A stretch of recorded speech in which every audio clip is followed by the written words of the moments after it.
vou te mostrar direitinho como se faz a investigação do nódulo tireoidiano. E você que é médico ou médica vai sair daqui hoje sabendo direitinho como é que você deve conduzir os seus pacientes para você ter confiança naquilo que você está fazendo e dessa forma transmitir também confiança para o seu paciente.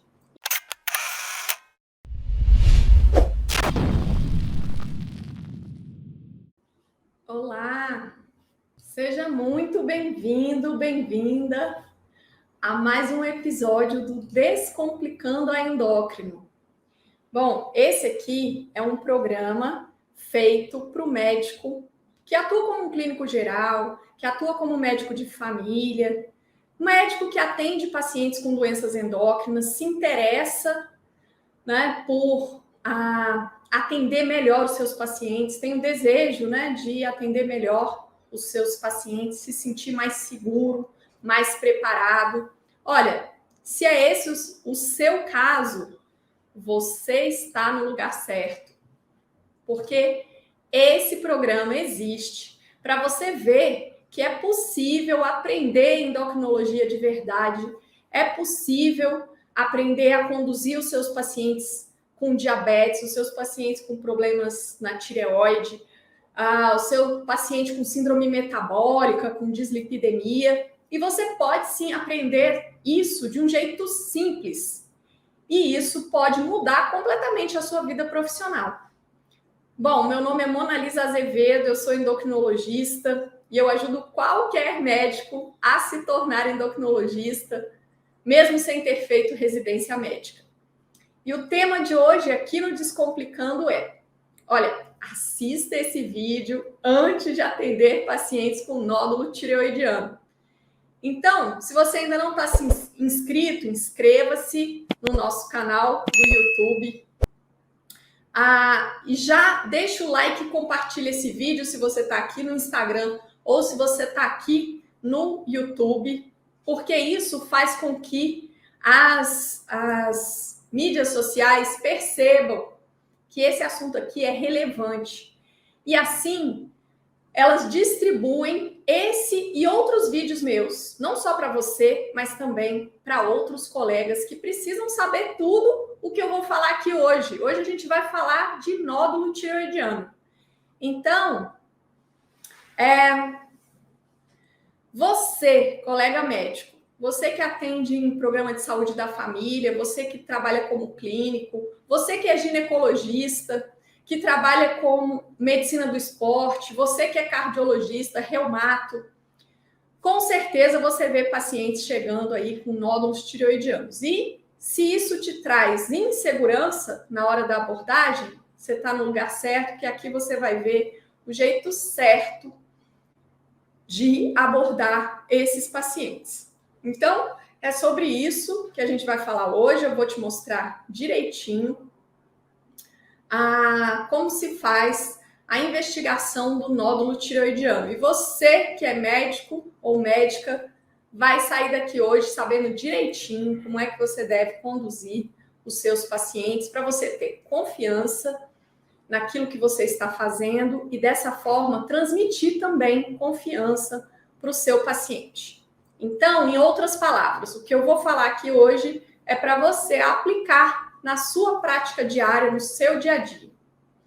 Então, vamos lá. O que você precisa saber, né? Então, chega lá um paciente para você trazendo um ultrassom que mostra nódulo na tireoide.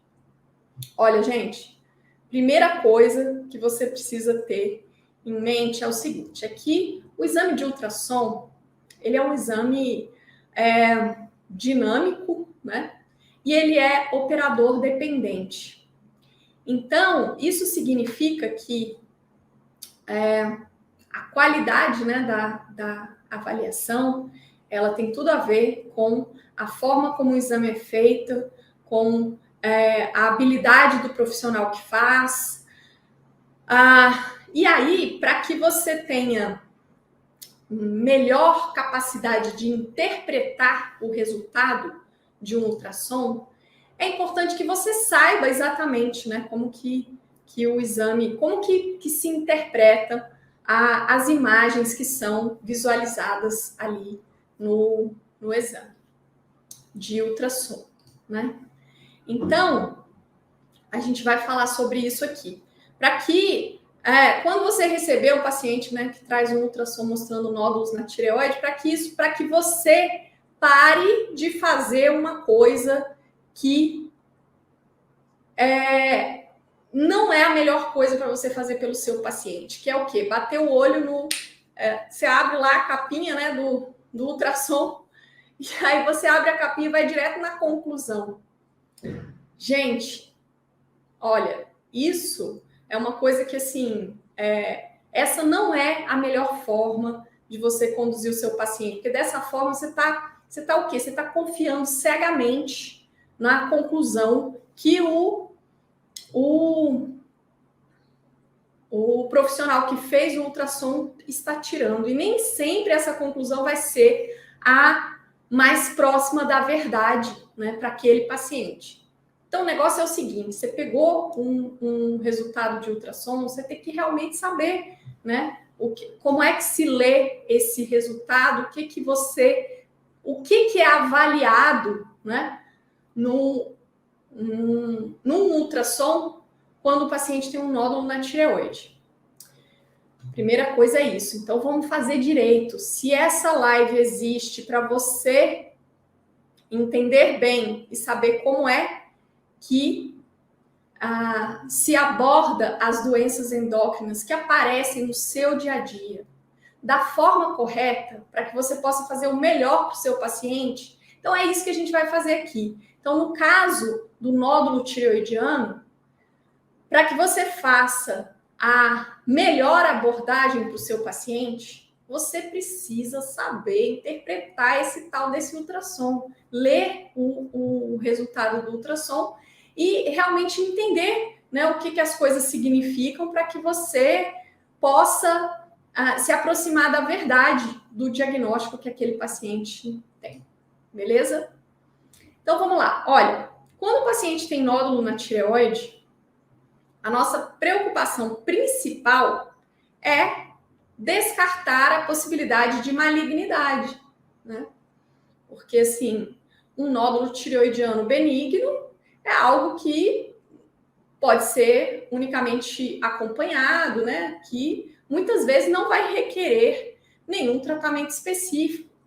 Por outro lado, um nódulo maligno vai requerer intervenção cirúrgica, segmento, eventualmente tratamentos complementares. Então, isso é algo que muda completamente, né?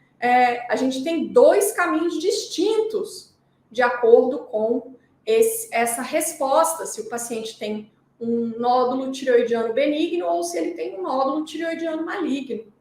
Então, a gente precisa desse esclarecimento. É essa a dúvida principal, né? A principal dúvida que precisa ser resolvida diante de um nódulo tireoidiano, beleza? Então, a gente vai falar sobre isso aqui hoje também.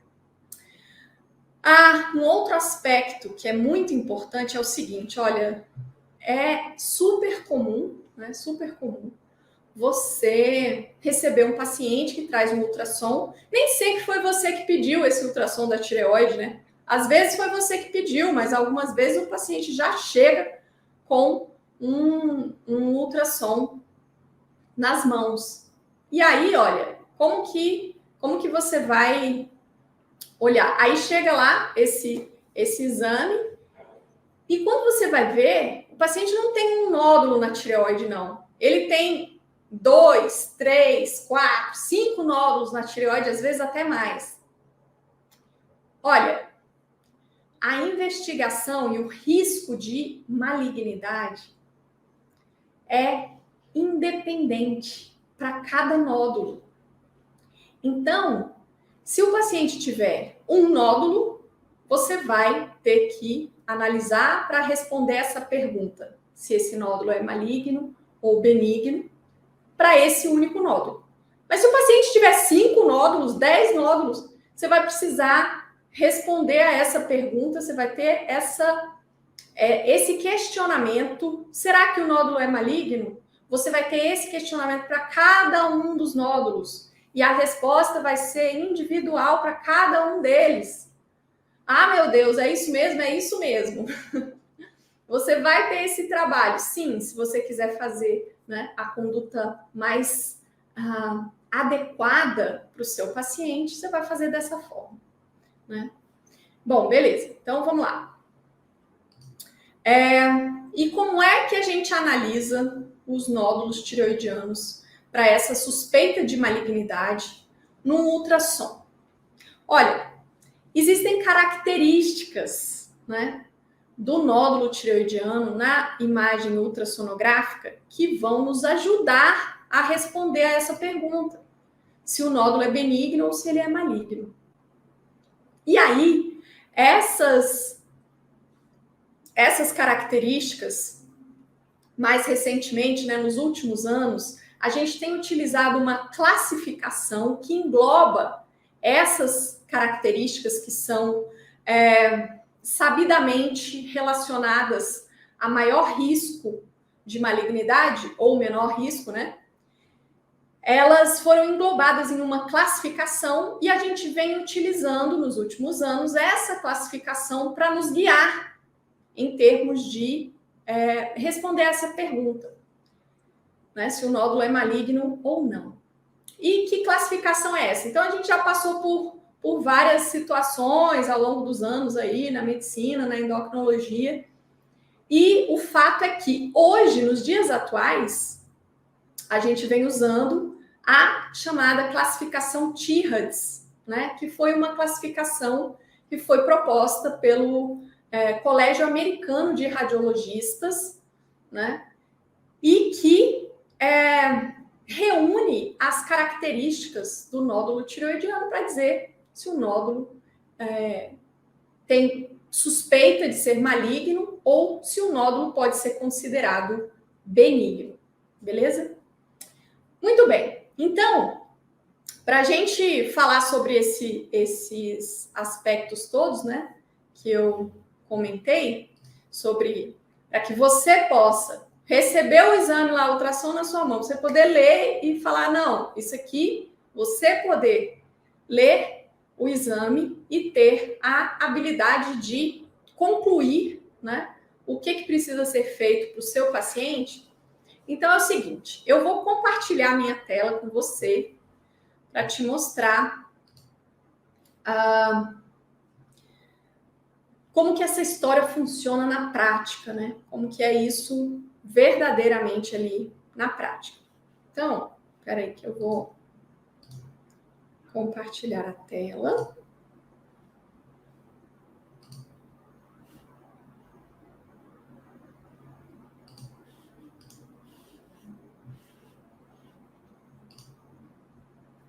E aí, eu vou fazer o seguinte, deixa eu só girar aqui. Para quem está me vendo no Instagram também poder ver o que está aqui na tela, beleza? Deixa eu passar para cá. Eita. Deixa eu ver aqui. Assim, beleza. Então, vamos lá, ó. Aqui, o que eu quero te mostrar? Eu quero te mostrar o seguinte, olha, aqui a gente está vendo uma foto, né, de ultrassom da tireoide. Olha, aqui a gente tem o lobo direito, aqui a gente tem o istmo e aqui a gente tem o lobo esquerdo. E daí, o que acontece? Você está vendo aqui, ó, que a tireoide no ultrassom, ela aparece numa tonalidade de cinza, certo? Essa cor cinza aqui, a gente chama isso de ecogenicidade, né? Então, é como os ecos do ultrassom vão repercutir, né? E o aparelho vai ler e vai transformar nessa imagem de cor cinza. E daí, olha, eu representei aqui, esse cinza aqui seria a cor da tireoide normal na imagem ultrassonográfica. E daí um nódulo na tireoide, então uma bolinha, né, uma massa que apareça aqui, em qualquer posição aqui da tireoide, seja no lobo direito, seja no istmo, ou seja no lobo esquerdo, que vai acontecer? Esse nódulo, ele pode ser de uma tonalidade cinza mais claro do que a tonalidade de cinza da tireoide normal. E quando isso acontece, é um cinza mais clarinho, mais perto do branco, a gente vai chamar isso de hiperecogenicidade. E, na verdade, sempre que a imagem é mais clara, ela é mais para o branco do que a cor da tireoide normal, isso costuma representar a presença de grande quantidade de colóide. Aqui a gente está vendo só uma ilustração, né, da histologia da tireoide, né? Então a gente está vendo aqui um folículo, ó, vários folículos, né? Vários folículos. E daí, dentro do folículo tireoidiano, a gente tem essa estrutura amorfa, né? Esse conteúdo líquido, chamado de colóide. E quando o nódulo tem mais líquido, ele vai ficar um cinza mais claro. Por outro lado, um nódulo de tireoide que seja muito rico em células, né, que seja muito celular, muito maçudo, vamos chamar assim, ele vai aparecer com uma tonalidade de cinza mais escuro do que o da tireoide normal. Então, que é esse aqui, ó, que eu representei aqui na imagem, né? Um tom mais escuro, a gente chama isso de hipoecogenicidade, né? Então, quando o nódulo é muito rico em células, ele vai ter uma tonalidade cinza mais escura do que da tireoide normal. Beleza. Dito isso, então, um nódulo na tireoide, ele vai ter a característica da ecogenicidade e ele também vai ter a característica da composição dele, né? Porque se ele for um cisto simples, né, quer dizer, só uma fina membrana envolvendo conteúdo líquido, daí o que acontece nesses casos? Nesses casos, o nódulo vai aparecer preto, pretinho assim, não é cinza escuro não, é preto mesmo, né? Uma outra possibilidade é a do nódulo, então esse daqui é o cisto. Esse número 2 aqui é quando a gente tem um cisto que tem um conteúdo sólido no interior, que a gente chama de projeção sólida, também é uma possibilidade para o nódulo. Outra possibilidade é do nódulo ser mais escuro do que a tonalidade cinza da tireoide normal, que eu representei aqui, né? A tonalidade normal e aqui na bolinha seria a cor do nódulo, né? A cor que, na verdade, representa a ecogenicidade. Esse aqui é um nódulo puramente sólido. Lembra que eu te falei que o nódulo cinza mais escuro do que a tireoide é porque ele é muito maçudo, né? Ele é rico em células? Pois é. Já aqui, uma outra possibilidade que a gente está ilustrando aqui, ó, é quando o nódulo ele é basicamente sólido, mas no interior dele tem conteúdo líquido, né? E aí a gente fala que é um nódulo sólido com degeneração cística no seu interior. Uma outra possibilidade é o que a gente chama de nódulo complexo. É quando a gente tem parte sólida e parte cística, né, compondo aqui o nódulo. E, por fim, a gente também tem a possibilidade do nódulo conter várias degenerações císticas, né, e aí ele parece uma esponja. Então, ele é chamado de espongiforme. Então, isso aqui são as possibilidades de formato, né, do nódulo tireoidiano. Beleza. Além disso, né, a gente tem, além dessas duas características que seriam, né, como que é a composição do nódulo e a ecogenicidade dele, a gente tem também outras 3 características que vão compor essa classificação que a gente chama de classificação Tierrades, que é a que a gente tem utilizado hoje como parâmetro, como critério para dizer se um nódulo é benigno ou se o nódulo tem suspeita para malignidade e vai precisar de uma investigação mais aprofundada, né? Então, vamos lá, ó. A classificação Tyrreds vai ter a composição, que a gente estava conversando ainda há pouco, né? Se o nódulo é cístico, se ele é sólido, enfim. A gente dá pontos para isso. A gente tem a ecogenicidade, então o nódulo pode ser hipoecogênico, hiperecogênico, assim por diante, e a gente também dá pontos para isso. E também a gente vai ter o formato do nódulo, então se o nódulo é mais largo do que alto ou se ele é mais alto do que largo. A gente também vai ter a questão das margens do nódulo, né? Se ele tem as margens bem definidas, ou se ele tem margens irregulares, enfim, a gente também pontua. E, por fim, a quinta característica é a presença de focos ecogênicos. O que é isso? É a presença de calcificações, né? Que podem ser pequenininhas, né? Pontiformes, ou podem ser calcificações maiores, tipo macrocalcificações. E aí, dependendo disso, a gente também vai dar pontos para esse nódulo. Então, pegando essas 5 características, a gente vai pontuar para cada uma delas, né? E aí, com isso, a gente vai chegar na classificação. Então, o nódulo que recebe 0 pontos, quer dizer, não ganhou ponto em nenhuma das características ali, ele é considerado benigno, a gente chama de Tyrreds 1. O nódulo que ganhe até 2 pontos, né? Se ganhar 1 ou 2 pontos, ele é Tyrreds 2 e ele não tem suspeita para malignidade, ele não precisa de nenhuma investigação complementar. Já quando o nódulo recebe 3 pontos na classificação, aí a gente vai chamar de Tyrreds 3. Olha, a partir do Tyrreds 3, a gente já vai cogitar de fazer uma investigação mais aprofundada, que no caso aqui do nódulo tireoidiano, a investigação mais aprofundada é a realização da punção aspirativa por agulha fina, chamada PAF, né? E aí, no Tyrreds 3, a gente vai fazer a punção do nódulo, a gente vai indicar, quer dizer, olha, existe uma suspeita para malignidade, então eu preciso de um exame complementar a mais, se o nódulo tiver pelo menos 2,5 cm.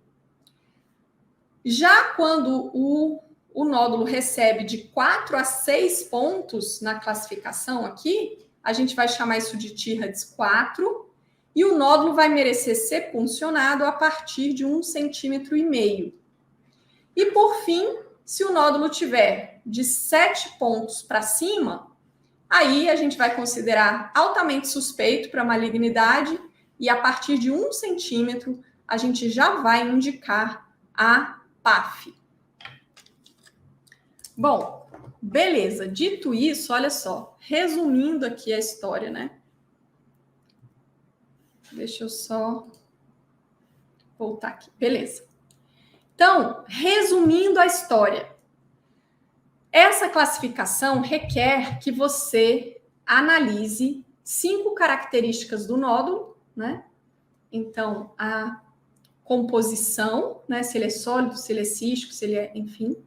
A ecogenicidade, então, se é hipoecogênico, hiperecogênico, se ele é um cisto, se ele é, enfim.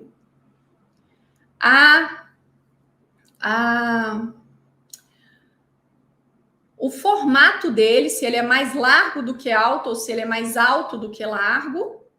As margens, né? Se ele tem limites imprecisos, enfim.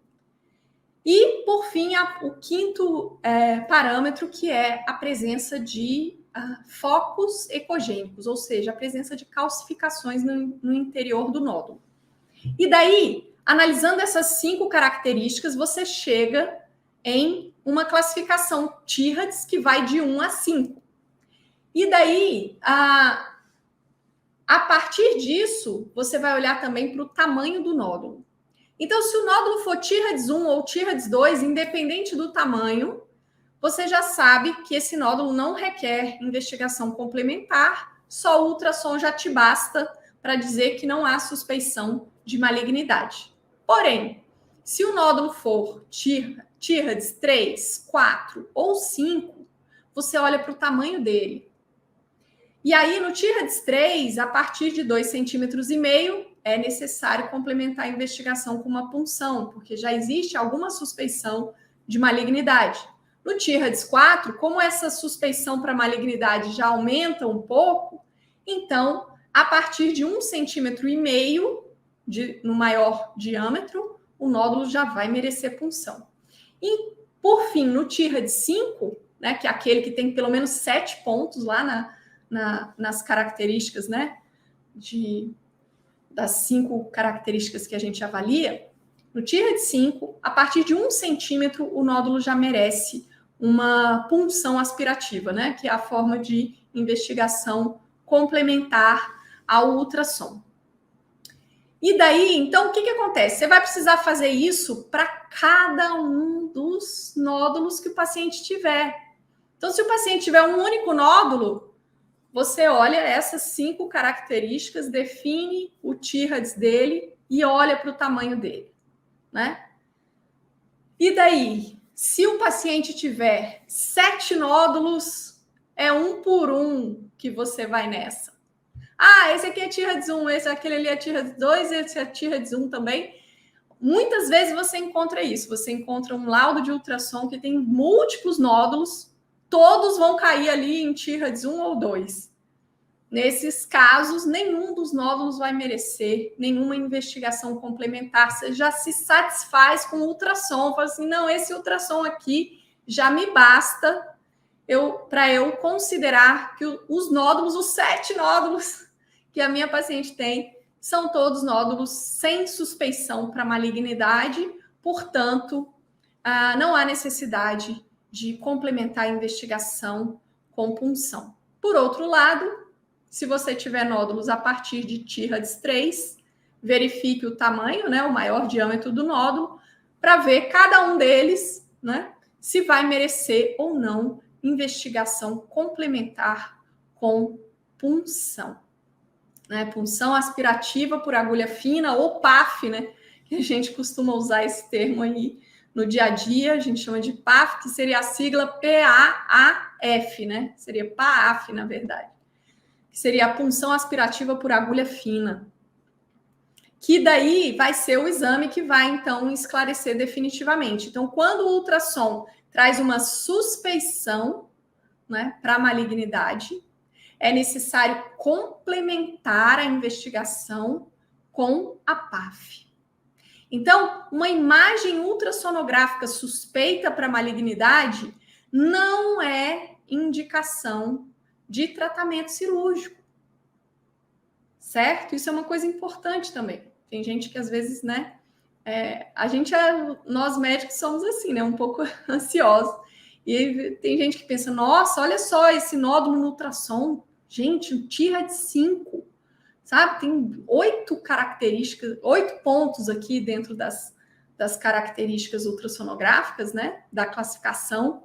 Então, assim, meu Deus, é alta suspeição para malignidade.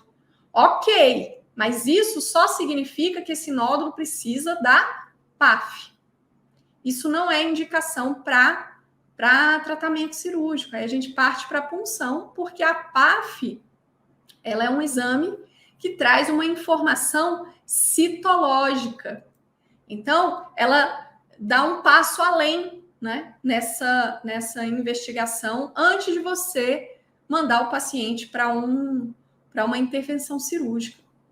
Então, se a PAF vier suspeita para malignidade, aí sim, né? Aí você vai encaminhar o paciente para a cirurgia. Mas se a PAF mostrar que o nódulo é benigno, apesar desse nódulo ter características ultrassonográficas que são suspeitas, mesmo assim, né, você vai dar o crédito para a PAF. Então, desde que, né, o exame, claro, né, essa é uma máxima aqui na endocrinologia, né, que não me custa nada te relembrar isso, que você precisa confiar, né? Então, assim, desde que o exame tenha sido feito, a punção no caso, né, tenha sido feita em condições confiáveis, né? Tenha sido feita em um laboratório confiável, né, de patologia.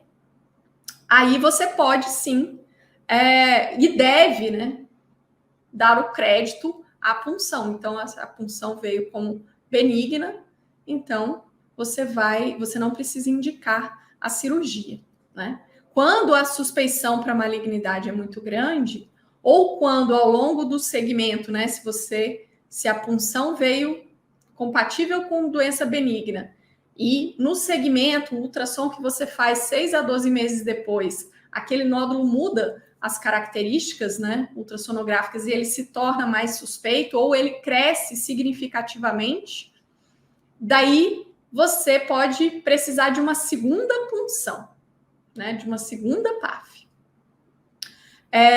Porém, o que vai ditar a necessidade da intervenção cirúrgica vai ser esse resultado da PAF, né? E aí você encaminha o paciente para cirurgia de acordo com o resultado da punção e não de acordo com o resultado do ultrassom, tá bom?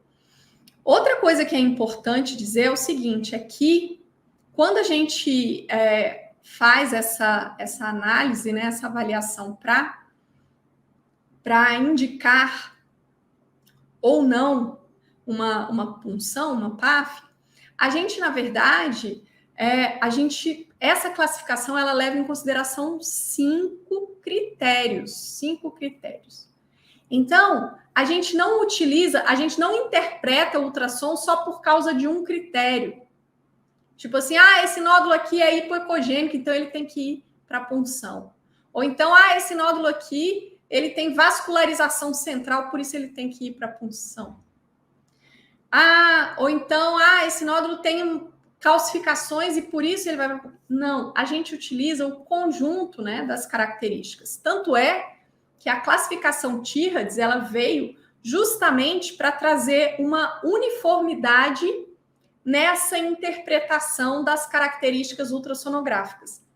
Então, a classificação Tyrrades, ela pegou as 5 características que, a partir dos dados da literatura, se viu que, de fato, influenciam no risco de malignidade. E aí, só para fazer o parêntese aqui, né? Você viu que eu listei as 5, então eu falei composição, ecogenicidade, formato, margens e presença de focos ecogênicos. Eu não falei vascularização. Então, o padrão de vascularização de um nódulo tireoidiano é uma característica que hoje, né, nos dias atuais, não entra como um critério para você indicar ou não a punção. Quer dizer, como não é um parâmetro que traga suspeição para malignidade, não da forma, né, não com o peso necessário para aparecer dentro da classificação. Isso é muito importante porque aqui no Brasil é muito comum o pessoal olhar para a vascularização do nódulo, né? Existem algumas classificações, inclusive, né, para vascularização de nódulo, e que o pessoal usa muito. Mas olha, não faz sentido você olhar para a vascularização do nódulo para pensar, se o nódulo tem vascularização central, predominantemente central, isso quer dizer que ele tem maior risco de ser maligno? Hoje a gente sabe que não. Que algumas vezes essa característica vai ser importante, mas o peso dela, né, diante de uma avaliação, ele se tornou pequeno diante das outras características que trazem uma informação mais relevante, mais contundente, que nos leva mais na direção certa, né, de entender se o nódulo é benigno ou suspeito para malignidade. Então, em outras palavras, deixa para trás o que ficou para trás. Vamos deixar as águas que passaram passarem, né? Então, hoje a gente não considera a classificação Tyrrades, ela não coloca, né, a vascularização do nódulo como um critério. E a gente vem adotando a classificação Tyrrades, né, nos últimos anos aí, como o nosso guia para orientação em relação aos nódulos que vão precisar ser puncionados e os que não vão. Então é isso mesmo que você ouviu, foi isso mesmo que eu falei. Deixa as águas passarem. Esquece né? Deixa de dar o foco, porque o pessoal, inclusive, nem olhava para mais nada, só olhava para isso. A classificação em relação à vascularização, então esse nódulo aqui, meu Deus, ele é suspeito, porque ele é classificação 5, 4, enfim. Então esquece isso. Agora, o que a gente usa e por que a gente faz isso? A gente faz isso porque as 5 características que a classificação TIRADS utiliza, elas se demonstraram, não é à toa que são as escolhidas, as eleitas, né? É porque elas realmente demonstraram um impacto mais relevante em termos de definição sobre suspeição de malignidade para o nódulo tireoidiano, beleza? Então, isso significa dizer o seguinte, que daqui para frente, olha, depois, né, dessas explicações aqui, você já sabe, a hora que chegar um paciente com ultrassom de tireoide, você já sabe o que você tem que olhar, como você tem que olhar e o que você tem que fazer de acordo com o resultado. E você também já sabe agora o que você não deve fazer e como você não deve fazer diante de um paciente que chega para você trazendo um ultrassom que mostra nódulos na tireoide. Então, tá vendo como que tudo vai fazendo sentido?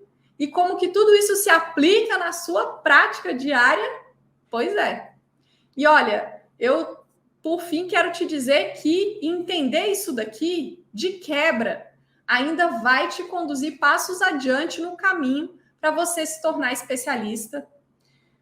Caso você não tenha tido a oportunidade de fazer residência e você queira se tornar endocrinologista, porque isso é possível sim.